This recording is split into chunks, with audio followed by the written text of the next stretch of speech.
અમદાવાદના સાણંદમાં 1.90 કરોડની રદ થયેલી નોટો સાથે 2 શખ્સોની ધરપકડ, પોલીસની મોટી કાર્યવાહી.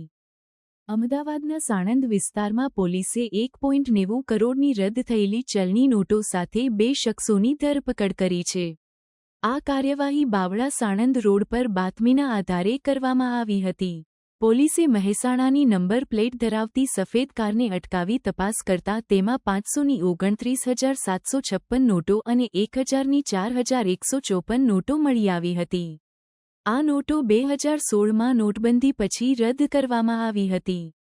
આ કેસમાં ધરપકડ કરાયેલા શખ્સોની ઓળખ ભરત રબારી અને અમરત રબારી તરીકે થઈ છે.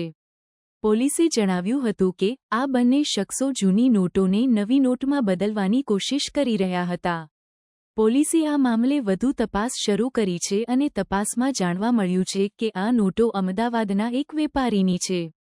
આ કેસમાં સાણંદ પોલીસ સ્ટેશનના ઇન્સ્પેક્ટર એચ.જી. રાઠોડે જણાવ્યું હતું કે આ નોટો કોઈ મોટા ગેરકાયદેસર નેટવર્કનો ભાગ છે કે કેમ તે અંગે તપાસ ચાલી રહી છે. પોલીસે આ મામલે રિઝર્વ બેંક ઓફ ઇન્ડિયા, આવકવેરા વિભાગ અને એન્ફોર્સમેન્ટ ડિરેક્ટોરેટને જાણ કરી છે. આ ઘટના દર્શાવે છે કે નોટબંધીના 9 વર્ષ બાદ પણ રદ થયેલી નોટોનો ગેરકાયદેસર ઉપયોગ થતો રહે છે. પોલીસે આ મામલે કડક કાર્યવાહી શરૂ કરી છે અને વધુ લોકોની સંડોવણી અંગે તપાસ ચાલી રહી છે.